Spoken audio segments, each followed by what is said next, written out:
Hi friends, இது Biba குரு serious வந்து 8. நேற்று ஒரு காமெடி. நேற்று வந்து எங்கள் மூத்தார் வந்து எங்கள் வீட்டுக்காரோட அண்ணன் வந்து 2 கடைக்கு நிறைய ஒரு கேட் போட்டிருந்தார். அந்த கேட்டில் வந்து பெயிண்ட் அடிக்க அவர் வந்து நம்ம போகக்கூடாது, நம்ம இருக்கக்கூடாது சொல்லி அந்த கேட்டை போட்டார். ஆனால் பெயிண்ட் அடிக்கும் போது இந்த பக்கம் ஒரு ஆள் வந்தாங்க. இதை நம்ம கேட்டோன்னா நேற்று அமாவாசை, அவங்க இந்த வீட்டு கணக்குப்படி யாராக வந்து நானே வந்து பேசினேன், அம்மா சனிக்கிழமை இப்போ ஏன்னா சண்டை போட்டேன்னா அமாவாசை அந்த பொண்ணுக்கு பைத்தியம் பிடிச்சிக்கிச்சுடா, அந்த பொண்ணுக்கு பைத்தியம் பிடிச்சிக்கிச்சுடா அப்படி சொல்கிறாங்க. அமாவாசையில் வந்து சண்டை இவங்க ஏற்படுத்துகிறாங்க. ஆனால் நம்ம அதை பேசணும். பைத்தியம்னா என்னது நீங்களே சொல்லுங்கள். பைத்தியக்காரி வந்து குழந்தை பெற்றுக்கணுமா? பைத்தியக்காரி வந்து கடையை நடத்துமா? பைத்தியக்காரி வந்து சீட்டு கட்டுமா? பைத்தியக்காரி வந்து நகை நான் வாங்குமா? பிஎஸ்சி கிராஜுவேட் நான், ஓகேவா?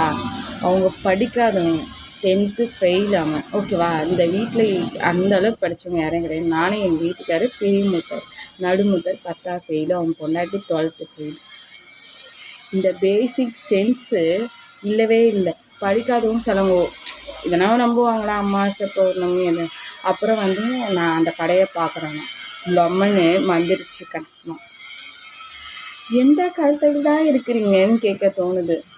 இதேமாரி உங்கள் வீட்டில் நடக்குமா? அந்த அமாவாசை பௌர்ணமி அந்த ஐயோ இதுக்கு எதனா ஆகிடும், அதுக்கு எதனா ஆகிடும், இதுக்கு ஏன்டா நீங்கண்ணா எங்கேருந்து தான் வரீங்க? எங்கேருந்து தானே வரீங்க நீங்கள் அப்படின்னு கேட்க மாதிரி இருந்துச்சு.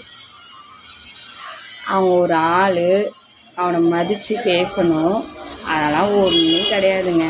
அவன் ஒரு ஆளும் கிடையாது, அவன் மதிக்கிற அளவுக்கு ஒரு பெரிய இதுனா கிடையாது. அவன் ஒரு பொம்பளை பொறுக்கி.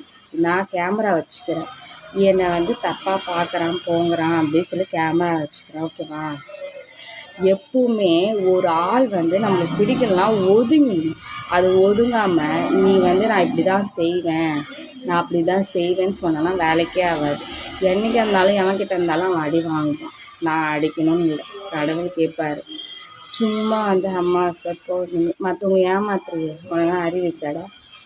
இந்த வீடியோ நீ பார்த்தனா உனக்கு தெரிஞ்சிருக்கணும். பேசிக் சென்ஸ் இல்லாத நாய்ங்க நிறைய பேர் இருக்குதுங்க. அதுமாரி நீங்களும் ஏன்னா பார்த்துருந்தீங்கன்னா கமெண்டில் இப்போ இது பண்ணுங்க. இந்தமாரி உங்கள் வீட்டில் ஒரு நாய் வந்து இந்தமாரி பௌர்ணமி அமாவாசை சொல்லி கிழிச்சித்தனமாக பேசினா சொல்லி. இந்த காலத்துலையும் பௌர்ணமி இது பைத்தியம்னா அவங்க பைத்தியம் இல்லை, ஏதோ ஒரு டிஸார்டர் இருக்குது. ஆனால் அதையும் மெயின் பண்ணி இது பைத்தியம். Bye.